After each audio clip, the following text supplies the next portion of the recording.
Salve, salve galera! Tudo bem com vocês? Gente, é isso mesmo! Já estamos chegando aí na nossa aula de número 4 do Brasil Colônia. E como vocês já perceberam, eu estou construindo diversos assuntos com inúmeros detalhes, exatamente para validar o seu aprendizado. Eu não quero simplesmente chegar aqui, tais como muitas videoaulas normalmente consolidam. O Brasil Colônia é assim, assim, assim, tá tudo certo e pronto. Porque o mais importante mesmo são as discussões de Brasil Império, discussões de Brasil República, enfim, discussões de Brasil Império, discussões de Brasil República, claro que são muito importantes. Mas, na moral, desconsiderar todos os fenômenos que ocorreram no Brasil Colônia, exatamente singularizando a estrutura política que fora tão complexa numa lógica meramente açucareira e mineradora? Bom, eu acho que isso acaba sendo um grande pecado para a história do Brasil e também para o seu conhecimento. Mas de todo modo, gente, muito obrigado a vocês que vêm aí acompanhando este curso de História do Brasil Colônia. Já chegamos na nossa aula de número 4. E caso você ainda não assistiu às aulas anteriores, fique em paz, todas estão aqui disponíveis. Porque eu digo que fica mais fácil a compreensão desta aula se você assistir às outras aulas. Fica mais fácil, porque aí você já vai registrando, você já vai fazendo os apontamentos, enfim, todo o rolê que vocês já estão acostumados. Comecinho da aula, já faz aquele rolê lá. Desce o dedo aí no like. Desce o dedo no like, uma loucura, né? Desce o dedo no like. Enfim, clica no like, compartilha. Compartilha esse vídeo também, galera, essa aula, que dá um mega trabalho pra fazer, vocês não têm ideia, galera, é uma calma mesmo, principalmente nos grupos do WhatsApp, vocês não têm ideia, cara, como isso dá boa pro canal, beleza, gente? Vamos juntos até o final. Afinal, conhecimento bom é conhecimento compartilhado. Separou o caderno, separou a caneta, vambora, vamos no pancadão? Vamos lá, gente!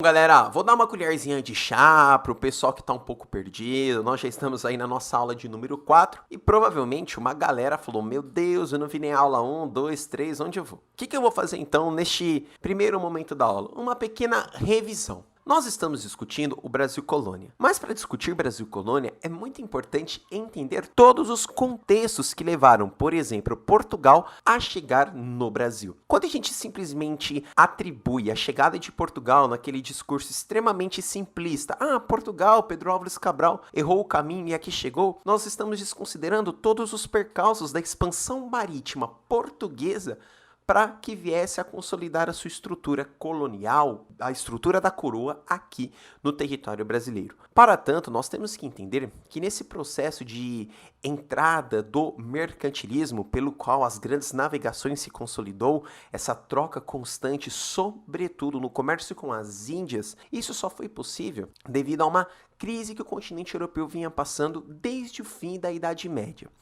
Essa crise no continente europeu tem as suas raízes lá no processo de renascimento comercial e renascimento urbano. E por quê? Grandes mestres, como vocês bem sabem, somado a esta crise, muitos camponeses, devido a todos os problemas de miséria que o campo vinha passando, começaram a se adensar em cidades, começaram a se acumular demograficamente nas cidades ou nos burgos, enfim, naquela parte litorânea do Mediterrâneo, o que fez a população aumentar muito nesses espaços urbanos. Em contrapartida, outrora, eles produziam comida, produziam alimento, produziam matéria-prima. A partir do momento que eles começam a se concentrar nesses espaços urbanos, essa produção alimentar começa a cair, pois eles estão ali.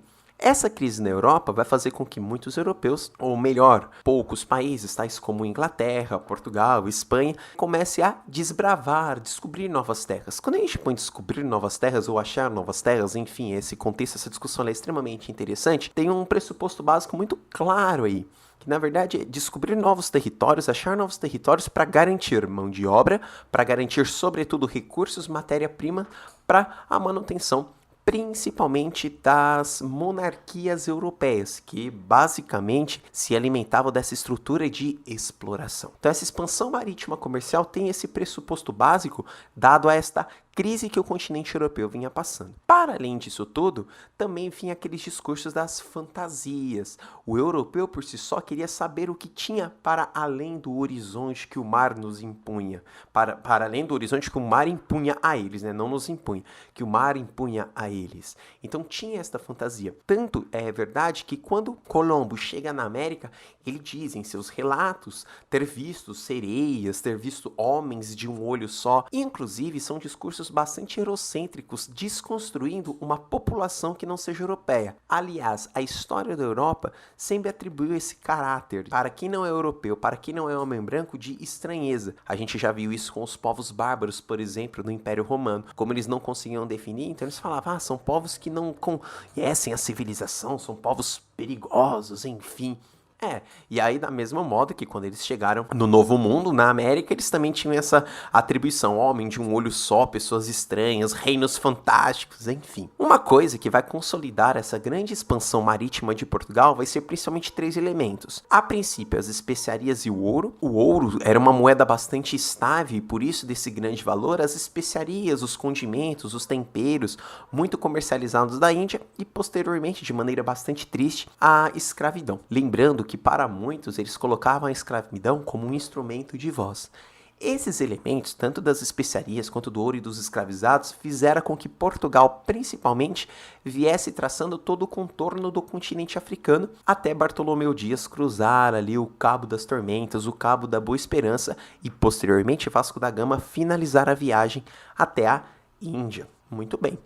Esta consolidação das feitorias africanas fez também com que Portugal viesse a ocupar algumas ilhas do Atlântico. Essas ilhas do Atlântico, por sua vez, foram utilizadas de maneira muito efetiva na produção do açúcar e também já com a mão de obra escravizada. Ilha da Madeira, Ilha dos Açores, enfim.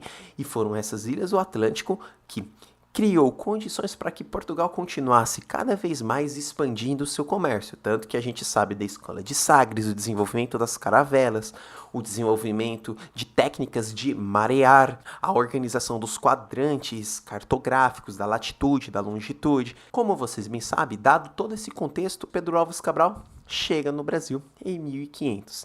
É claro que quando ele chega ao Brasil em 1500, não apresenta o grande glamour, tal como quando Vasco da Gama, um ano antes, em 1499, retorna para Portugal e ele é tratado, meu Deus, de maneira como um grande herói.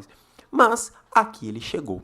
Como vocês também bem sabem, os primeiros movimentos econômicos ou, digamos, de ocupação de Portugal aqui no território brasileiro se deu de maneira muito, digamos, abandonada. Não foram uma economia efetiva, não foram uma ocupação efetiva. Tanto que os primeiros anos, 1501, 1502, Portugal tentou colocar feitorias também, entregando parte da produção, parte do território brasileiro para grandes comerciantes portugueses. Dentre um deles, Fernão de Noronha, que inclusive recebeu um pedaço da terra do rei de Portugal, que hoje, por exemplo, é a ilha que recebe o seu nome, a ilha de Fernando de Noronha, para você ver que Portugal ele queria, digamos, uma espécie de privatização do território brasileiro. Então os portugueses, os grandes comerciantes portugueses vinham para cá, tinham o monopólio da produção, parte do monopólio eles entregavam para a Europa e como resposta eles tinham que a partir do momento que eles estavam recebendo essas terras para produzir o comércio, trazer navios para proteger a costa brasileira. É claro, gente, que isso no início de ocupação não deu certo, até que, com medo das invasões francesas, principalmente com o desenvolvimento da França Antártica, com a Confederação de Tamoios, enfim, Portugal ele olha para o Brasil com novos olhos e falou, opa, está na hora de desenvolver as capitanias hereditárias, dividir o Brasil em grandes capitanias e entregar para os donatários. Dentro desse contexto, foi onde eu finalizei a última aula, sabendo que essas capitanias hereditárias, grandes posses, grandes lotes de terra, tinham como único e exclusivo objetivo, por parte da coroa, ocupar economicamente o território, pois, principalmente os franceses, eles tinham um discurso muito efetivo. Gente, a posse de um território se dá por meio da sua ocupação. Como a ocupação de Portugal não era tão efetiva, ele se estabeleceu por essas capitanias, que, claro, foram, infelizmente, um grande fracasso. Lembrando que essas capitanias foram doadas para pessoas de grande proximidade de Portugal, dentre os quais, na nossa última aula, inclusive, Eu falei os principais. Lembrando que apenas 2 capitanias hereditárias acabaram dando muito certo, que foi a capitania de Duarte de Coelho, a capitania de Pernambuco e a capitania de Martim Afonso de Souza, a capitania de São Vicente.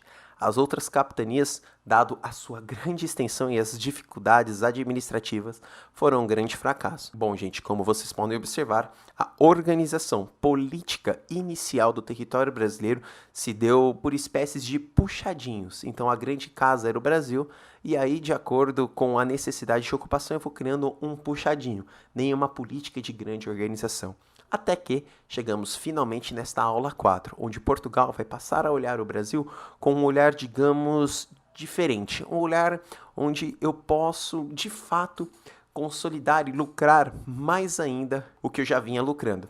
Lembrando que entre esse trânsito de capitanias hereditárias e feitorias no meio do caminho, teve uma grande exploração também do pau-brasil, utilizando principalmente a mão de obra indígena via trocas comerciais. Eu já estava pulando o slide e nem comentando porque eu coloquei os indígenas ali. Tudo bem, galera? Bom, gente, vamos seguir? Essa é o primeiro momento. É claro, gente, que as outras 3 aulas, elas têm em média 30, 35 minutos. Então, não dá pra gente resumir quase 90 minutos de conteúdo rapidinho. Eu tentei criar apenas uma panorâmica do que nós estamos discutindo até então, beleza? Mas se você quiser garantir mesmo e entender todos esses percalços que eu citei agora, realmente só citei, eu aconselho você a assistir às outras aulas, beleza, galera? Bom, vamos seguir o barco sem medo de ser feliz. Normalmente o que se coloca?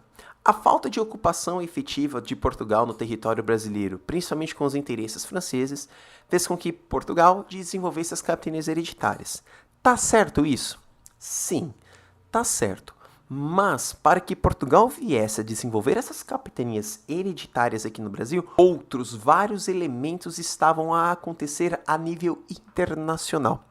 Lembra que eu comentei para vocês que durante muito tempo, a colônia brasileira não representava o principal ponto de lucro de Portugal, não representava o principal ponto de riqueza de Portugal, e sim o comércio com as Índias, dado o trânsito com as feitorias africanas e também as ilhas do Atlântico. Perfeito? Então, num primeiro momento, Portugal não tinha esse grande interesse. Mas o que vai fazer Portugal, então, deslocar uma política efetiva, pensar numa organização institucional via capitanias hereditárias, numa colônia que não dava tanto lucro assim? Poxa, é meio estranho pensar, né? Numa colônia do outro lado do Atlântico. Para isso, nós temos que entender que Portugal estava numa crise, isso mesmo. Então, como vocês podem observar aí ao lado, você tinha uma crise portuguesa na esfera internacional. A primeira grande crise era o comércio com a Índia. O que acontece? Esse comércio com a Índia começou a entrar num grande declínio, por um simples motivo. As primeiras grandes rotas do comércio com a Índia foram traçadas, sim, consolidado pelo governo português, pela coroa portuguesa. Entretanto, outros países também passaram a comercializar com a Índia e, principalmente, mais ainda para o interior asiático, tal como lá na região de Macau, ali na China. Dentre os países que também começou a consolidar este comércio junto com a Índia, o que vai levar a uma concorrência de Portugal. E a partir do momento que leva a concorrência, você perde o monopólio. A partir do momento que tu perde o monopólio, você tem que rever os valores pelo qual o seu comércio se estabelece. Como Portugal até então basicamente tinha o monopólio deste comércio com a Índia, ele estabelecia o preço e conseguia se manter muito bem, obrigado.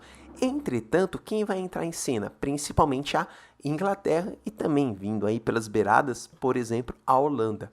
Este comércio com as Índias aumenta para além meramente só de Portugal. Outros países também passam a comercializar, o que tira o monopólio de Portugal e, como vocês já podem imaginar, o preço também começa a cair. Tanto que esta crise que Portugal tem em relação à Índia começa a ser apelidada como fumos da Índia. Ou seja, os produtos da Índia já não são tão valorosos quanto eram em épocas passadas. As especiarias da Índia para Portugal não são mais tão valorosas como eram em épocas passadas. Não conseguem mais criar esta manutenção da monarquia portuguesa utilizando apenas o comércio com a Índia.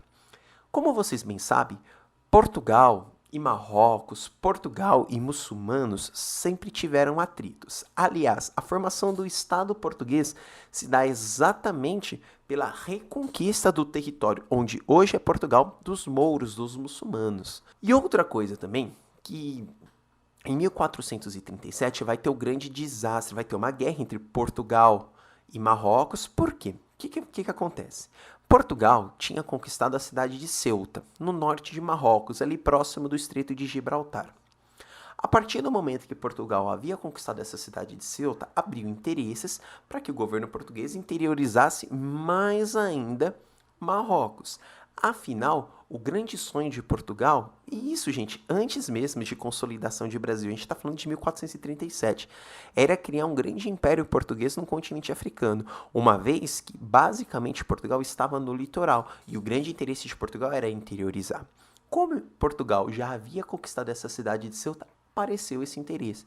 Só que, em 1437, Infante Dom Henrique, e Infante Dom Henrique era o cara, só para vocês terem ideia, Infante Dom Henrique, ele foi o responsável por consolidar essa expansão marítima portuguesa, ele foi o responsável por escravizar os africanos, ele foi o responsável por essa estrutura colonial que nós assistimos hoje, tá bom? Só que ele era o cara, porque onde ele chegava ele conseguia se organizar. Só que ele vai tomar uma grande piaba em Marrocos, que agora eu não me recordo o nome do grande líder marroquino, tá? Mas isso aí, eu tenho certeza que vocês vão atrás. E ele vai perder no desastre de Tanger. Então, é um desastre de Tanger porque Portugal coloca uma baita fé neste avanço, deposita uma grande capacidade de suas riquezas, já certo desse seu avanço, e acaba perdendo. Então, Portugal está entrando num ciclo de derrotas muito efetivas. É o comércio com a Índia que está indo de mal a pior, são os desastres, são as derrotas para Marrocos e o seu discurso de avanço e a consolidação de um império português sobre o continente africano vai perdendo. O comércio começa a ficar tão grande, tão efetivo, que ele não consegue mais, por exemplo, administrar a feitoria portuguesa de Antuérpia, ali na Bélgica. Só para vocês terem ideia, em 1549, o governo português dá fim a esta feitoria. E, gente, dar fim a feitorias e iniciar feitorias era algo super comum. A diferença é que essa feitoria de Antuérpia era a principal feitoria que ligava os produtos comerciais portugueses ao Oriente.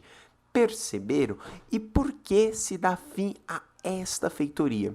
Por um simples motivo, as cargas tributárias elas estavam ficando tão grandes e o adensamento estava ficando tão grande que Portugal, somado à crise que vinha passando com a Índia, somado às derrotas que vinha tendo no norte da África, sobretudo com os governos marroquinos, muçulmanos, mouros, não conseguia mais também administrar essa feitoria e aí ele chega ao fim.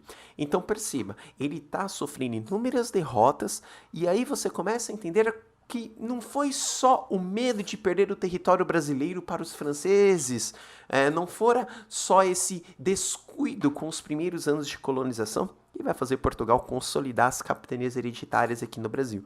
E claro também, ele olha do outro lado, como vocês bem sabem, a América, o Novo Mundo, era dividido pelo Tratado de Tordesilhas, uma política construída, um acordo onde as terras do Oriente seriam de Portugal e as terras do Ocidente de Espanha. E Portugal olha para este novo mundo e percebe um sucesso espanhol aqui na América, no Novo Mundo, principalmente na exploração de minérios, sobretudo ali na mina de prata de Potosí, onde hoje ali é a Bolívia, já em 1545. Então percebam que as datas, 1545, ele olha e fala, caraca, velho, a Espanha está se dando bem. Ele perde em 1549 uma das principais feitorias de trânsito comercial lá na Europa. Não é que perde, não consegue mais administrar. Vem tendo derrotas econômicas com as aberturas comerciais em relação à Índia. Anos antes, começa a tomar piaba no continente africano. Gente, aí não tem como. Esta precária administração da América Lusitana vai fazer com que Portugal deu um jeito de centralizar a política, porque ele estava muito solto. E, claro, o grande fracasso das capitanias hereditárias. Então, ou Portugal dava um jeito de estabelecer uma política que centralizasse e organizasse território, ou, em menos de 100 anos, o Brasil seria de qualquer outro país, seria de qualquer outra coroa, seria, enfim, mas não seria de Portugal. Quando Portugal começa a olhar para o Brasil, ele começa a olhar para o Brasil não com aquele interesse e fala, eu vou tornar este país a minha principal fonte de renda, tal como vier a ser séculos depois. Mas quando Portugal ele olha e ele fala, cara, a gente ainda tem o Brasil. E nós ainda temos uma terra que pode nos trazer retorno. E aí é dentro dessa condição que Portugal vai estabelecer o que nós vamos chamar de governo geral.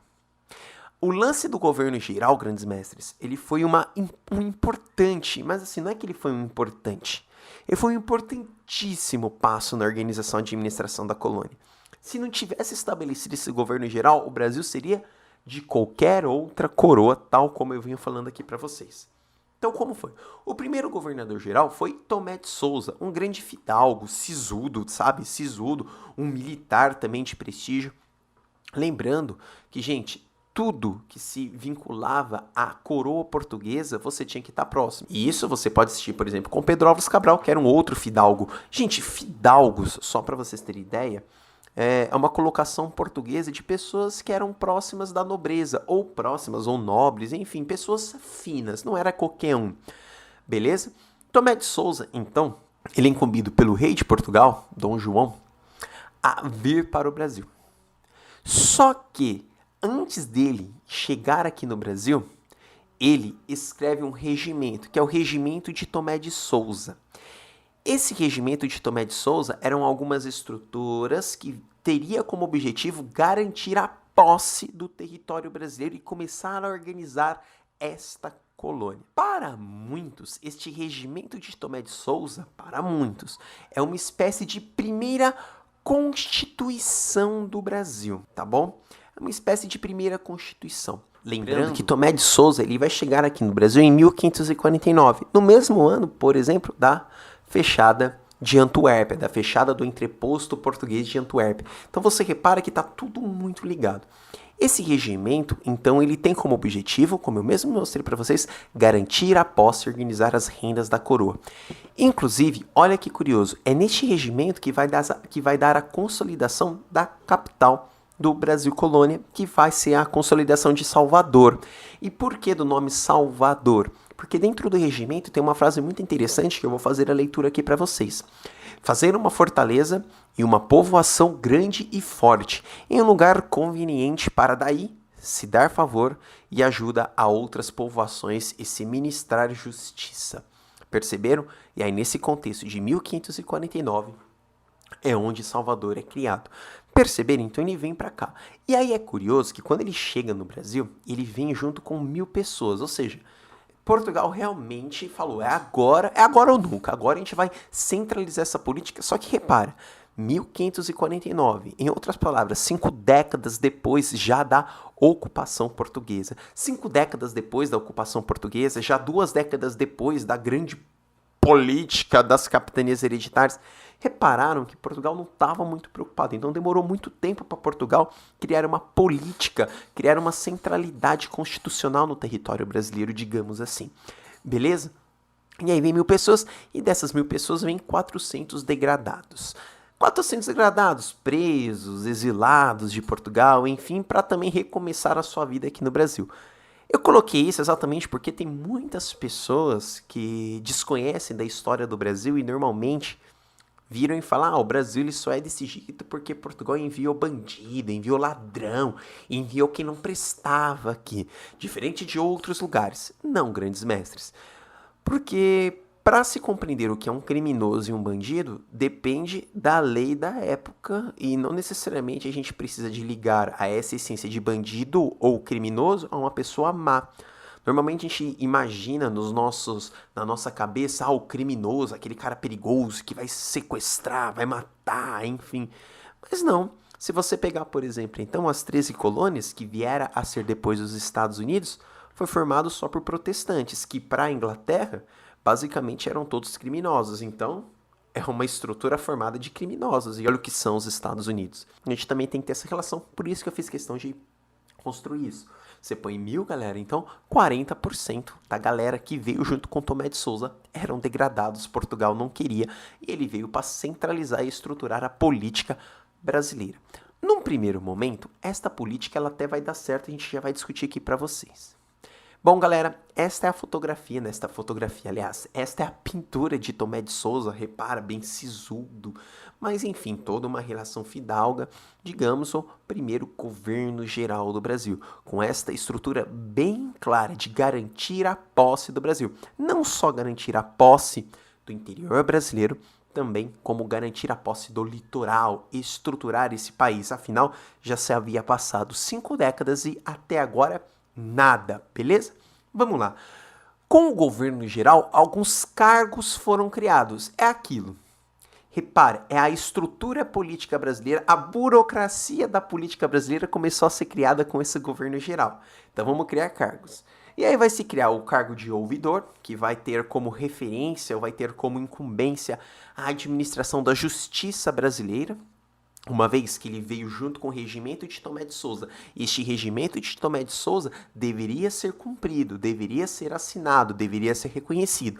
Quem ia fazer a validação de todo este regimento de Tomé de Souza, que inclusive ele escreveu em Portugal ainda, quando ele vem para o Brasil, ele já vem com esse regimento. Não é que ele chega no Brasil, analisa a estrutura, vou ver como está, não, ele já vem com o negócio, já vai certo para chegar lá e colocar ordem no galinheiro. Que era assim que Portugal também chegando no Brasil. Para tanto, se cria também o Capitão Mor, que tem como referência a vigilância da costa. Bom, não preciso nem de falar o porquê dessa importância de se vigiar a costa. Piratas circulavam a costa do Brasil, esperando a qualquer momento um vacilo para entrar e, por exemplo, estabelecer uma ocupação, tal como a França havia feito na França Antártica, ali na região de Guanabara, do Rio de Janeiro.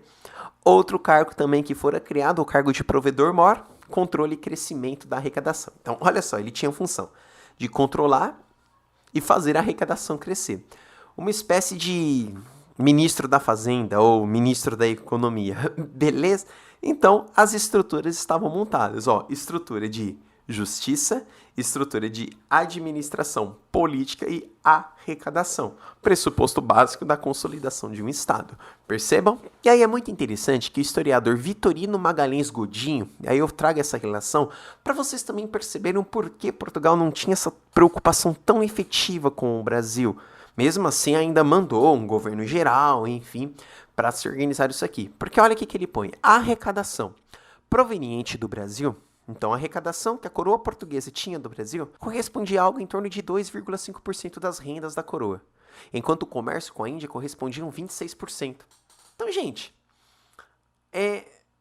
a gente também não pode virar e falar, nossa, mas por que Portugal deixava o Brasil tão solto? Por um simples motivo. Eu não posso desprender uma estrutura financeira, uma estrutura política tão grande num lugar que me dá só 2,5% de renda e esquecer daquele que me dá 26%. Mais uma vez eu volto a falar, eu só inverti essa lógica, eu só passei a estruturar um governo geral porque Portugal vinha passando por diversas crises, uma atrás da outra. Perdendo entrepostos, perdendo guerras com Marrocos, entrando numa competição com a Inglaterra. Então, foram condições que fizeram que Portugal também olhasse o Brasil como uma estrutura. Deixa eu garantir a posse. A partir do momento que eu garantir a posse, eu vou pensar também em como lucrar. Porque até então, o lucro era muito proveniente da exploração do pau-brasil. Beleza? A estrutura, então, com o governo geral de Tomé de Souza, ficou assim no Brasil. Bem simplesinho, acho que vocês vão conseguir compreender. Primeiro lugar, imaginando o Brasil como colônia, quem manda em tudo é a coroa portuguesa, é o rei de Portugal. Então não tem rolê, é Dom João III. E aí abaixo de Dom João III, uma representação do rei aqui na colônia brasileira, vem o governo geral, então Tomé de Souza. E aí você tem os cargos de confiança. Seria espécies dos ministros, manja? Acho que ia ficar mais fácil assim. Aí você tem o ouvidor-mor, provedor-mor, capitão-mor e abaixo dessa galera as capitanias. Lembrando, galera, que as capitanias, elas tinham autonomia política, sim, elas poderiam, mas elas sempre tinham que responder os tributos ao governo geral, que por sua vez respondia ao rei de Portugal. Mas a organização política brasileira, numa estrutura mais simples para vocês conseguirem compreender neste momento que Tomé de Souza se estabelece aqui no Brasil, é esta. Bom, com o governo geral também vieram os primeiros jesuítas, Manuel da Nóbrega, que tinha como objetivo catequizar os indígenas, apesar, gente, que alguns jesuítas já haviam chegado ao território brasileiro antes mesmo da consolidação do governo geral. Já haviam. Só que ainda não se tinha uma política tão efetiva, uma política de aproximação entre o Estado e a Igreja para organizar o território brasileiro. Na aula que eu discuti com vocês, principalmente a consolidação indígena, os jesuítas tiveram um papel muito importante na estrutura não só religiosa, não só cultural, como política no território brasileiro.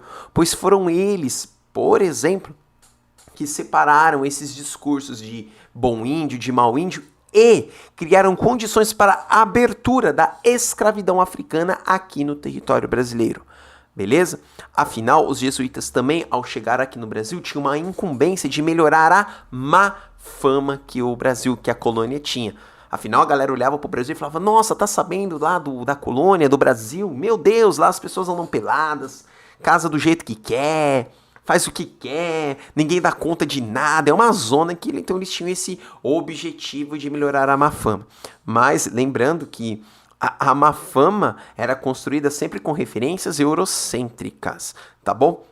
E essa aproximação entre o Estado e a Igreja vai ser tão efetiva na história do Brasil que vocês bem sabem, amores, só no final do segundo reinado de Dom Pedro II se começa a pensar numa ruptura entre Estado e Igreja. Aliás, a Igreja que vai lutar também, vai organizar, vai trazer uma crise para o segundo reinado muito grande que vai acabar culminando na proclamação da República, só para vocês tomarem essa dimensão, beleza?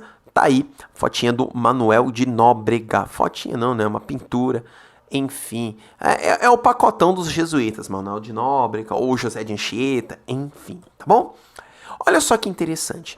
Só que tem um ponto que eu quero destacar para vocês que por mais que se começar a organizar a estrutura do governo geral, a estrutura do Brasil colônia, por mais que houvesse o esforço de ocorrer uma centralização administrativa, isso não significava que o governador geral, Tomé de Souza, detivesse todo o controle, todos os poderes, nem que nos seus primeiros tempos ele pudesse exercer uma atividade muito abrangente. Por quê? A ligação entre as capitanias era algo muito precário. Era muito precário e, inclusive, limitava a ação dos governadores. Era muito difícil, por mais que tivesse essa política.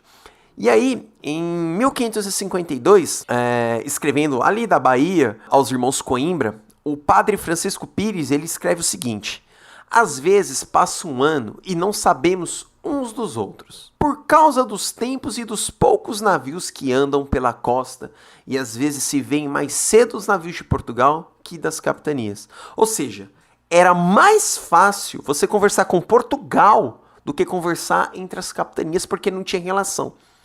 Dado a grande extensão territorial do Brasil, da colônia.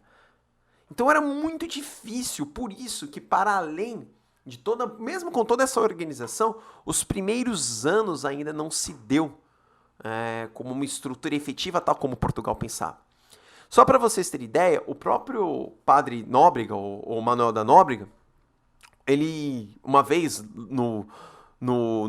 metido lá no meio do sertão da capitania de São Vicente, ele dizia o seguinte, que era mais fácil vir de Lisboa para o Brasil do que andar dentro da capitania no Brasil.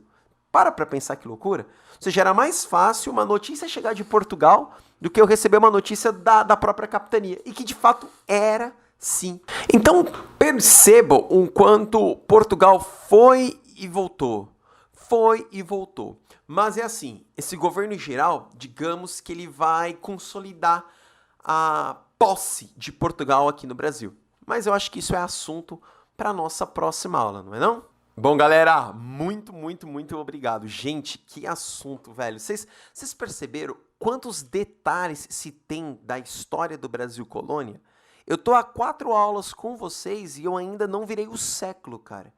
Eu ainda não virei o século. Eu já discuti tantas coisas e eu ainda tô no mesmo rolê.